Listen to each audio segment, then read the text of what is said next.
What's going on, Tamers? It's me, King Midas. I say that because I've been opening like just, single packs here and there of the Reboot Booster, Rising Wind, and I've pulled so far like a total like 6 Proximamons, and 2 of them have been parallels. So yeah, I feel like I can do no wrong right now. I'm just really afraid that when the Royal Knight set drops, I could be in trouble because I feel like my luck is definitely going to run out then. But the subject of my garbage or soon-to-be garbage luck is not the topic for today's video. We are actually getting back to our weekly Japan meta reports. It's about damn time. So as most of you know, the Rising Wind booster did release last week on Friday, and that means we have access to the new Gammamon deck, Jellymon deck, and Angoramon deck that were in that set, or at least access to the new cards that allow us to make those decks. With that said, let's take a look at last week's results, as well as a few key takeaways, and more closely a few decks that topped over the course of the past week.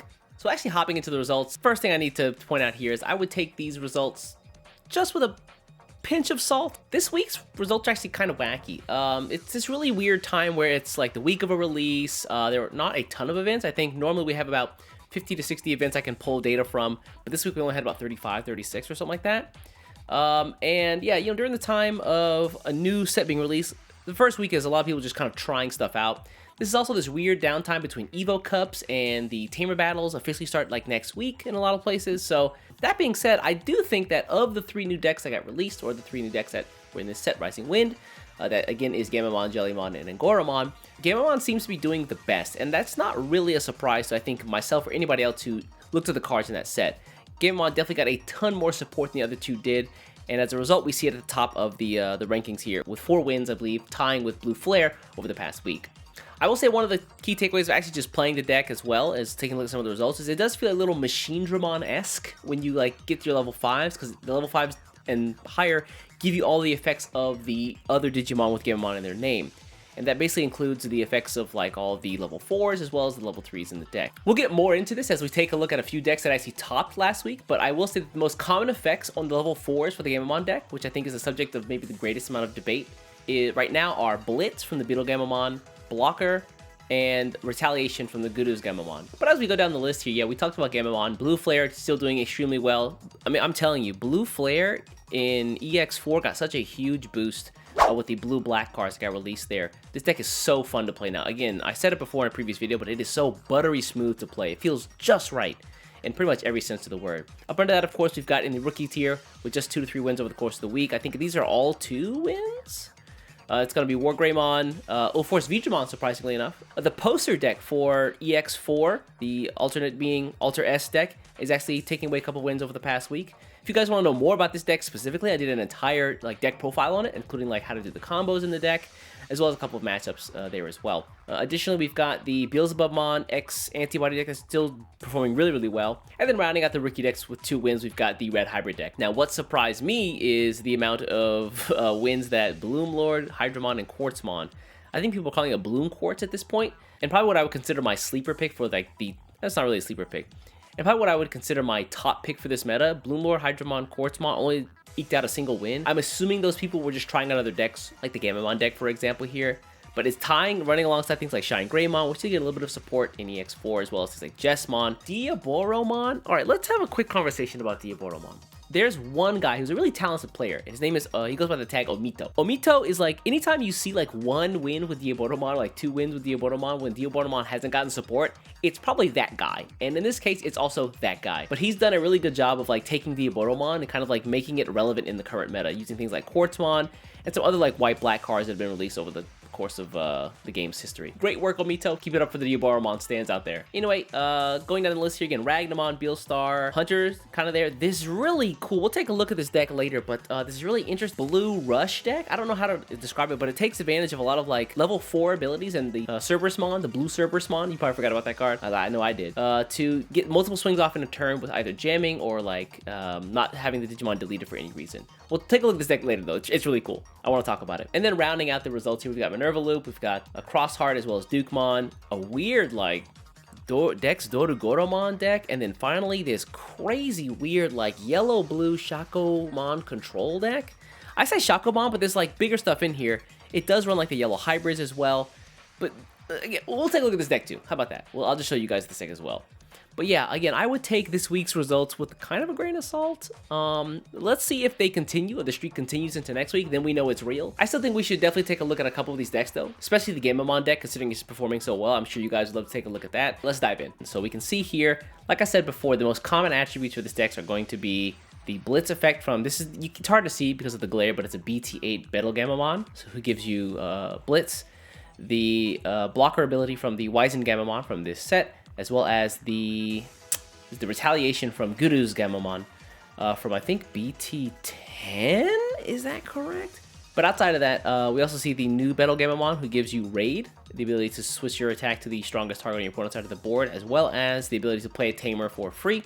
We see the new Hero Mono card, lets you slot cards up under your Gammamon cards or named cards, so that you can gain their effects with the level 5s in this deck. Keep in mind that if you're going to be like purchasing stuff from Rising Wind when it comes out in English, or if you're playing the Japanese version of the game, this card right here, the Gammamon, the reprint, is actually quite hard to get your hands on. They printed less of these. The redone artwork for the promo Agumon as well as Greymon, they printed less of these than pretty much any of the other ones, so they're harder to get their hands on. So if you can find these guys for a cheap price, or if you can get your hands on the promos that originally were printed, then try to do that if you can get it for a cheaper price. But yeah, these are actually quite hard to come by. Outside of that, it's pretty much what you'd expect. 2 of the Proximamon here. We got 4 Siriusmons and the Arcturusmons. These guys work really well in tandem to get your Proximamon out. And then the old Canon Wisemon, I think this guy's from BT9 or BT10. Man, I am slipping on my sets here. I was never really into the Gammamon stuff, so let's do a quick little check here. What can I find? All right, here. It's time to play another game of how good is your Digimon knowledge? Wise? Let's see here. Kennel Wisemon, he's BT10. Yeah, okay, he's BT10. Cool. I still got it.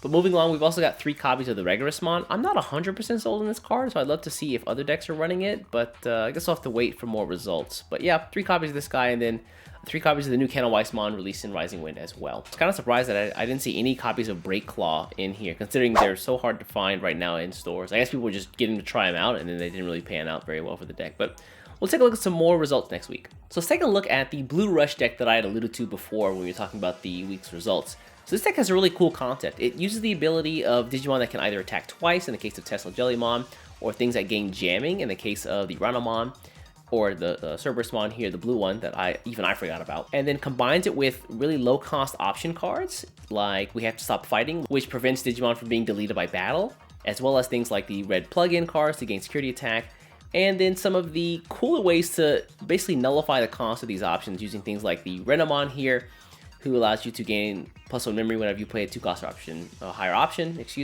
as well as the Mimi, who does a similar effect where whenever an option is played on either turn, you can rest and gain memory, right? So that combined with the Sora and Joe to gain a little bit of extra memory, as well as the 4 Tamers here, and then a couple of defensive cards like the Sorai option, which allows you to freeze your opponent's board, makes for a really interesting game plan. So honestly, I'd like to give this one a try. I don't think I have enough of the Bulkomons, but I think considering these cards did come out and they're much easier to get your hands on thanks to the Rising Wind booster pack, might give this deck a try. I think that if I were to say that there's a modern version of Rookie Rush, this would kind of be it, right? I mean, it's not exactly rookies, you're kind of relying on your level 4s, but the rookies do enough work here, being able to draw cards with the Bulkomon and stuff like that. And everything else in the deck is pretty cheap, like 2 costs, 3 costs. And then you have a ton of cards to reduce those costs further. Yeah, I guess I would consider this like modern Rookie Rush. And so the last deck that I want to take a look at today is actually this yellow-blue security control deck. Now, I think in the past we've seen security control paired up with purple pretty often, but I think this does the job pretty well. Take a look at, of course, you've got the hybrid cards here, and then the 1 copy of the restricted Jet Sylphimon, and then the rest of the deck is kind of padded out with Shakomons. I don't know how often you're going to be getting these guys out, although they do have a couple of blue level 4s, so maybe it's not impossible. Maybe you can grab a Cordramon up on the board from a security check or something like that. He'll help out. But then the top end of this deck is really weird. Also pretty interesting. We see 4 of the black or Shadow Seraphimon here. There's no Seraphimon in the deck, so you can't like Digivolve for 1. But I guess the 4 cost Digivolve is worth it if you're coming from one of your like level 5 Shakomons, or the Jet Sylphy, or the Rise Greymon here. Considering whenever this card is on the field and your opponent like attack security, you can Digivolve a Digimon, which is pretty cool, and then it recovers whenever it's destroyed. I guess that's okay. I feel like the memory cost is a little high for this guy, but I don't know. I'm not a secret control player, so. And then as you would normally see, a ton of yellow tamers just to gain memory over the course of the game. Really terrifying, like huge option cards that you don't want to check in security, as well as a couple of big guys just to make sure things, you know, don't go super crazy. Of course, Death Xmon is there. We've also got a single copy of Quartzmon in the deck, and then of course, just to get like a ton of damage off in like bursts, we've got the Susanumon as well.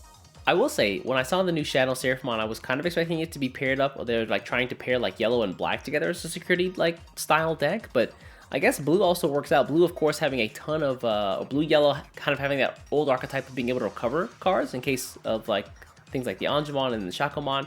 I guess it just works out. So yeah, not the most competitive results for the past week, but I will say that it did give us a couple of interesting decks to take a look at. I'm really interested in that Blue Rush deck. I think there's lots to like dig into, and so I might give it a try and build it over the course of the week and give it a shot myself. Anyway, let me know your guys' thoughts in the comments below. I'm gonna get out of here. Before you get out of here, do me a favor, hit the subscribe button, and I'll catch you in the next one. Take care.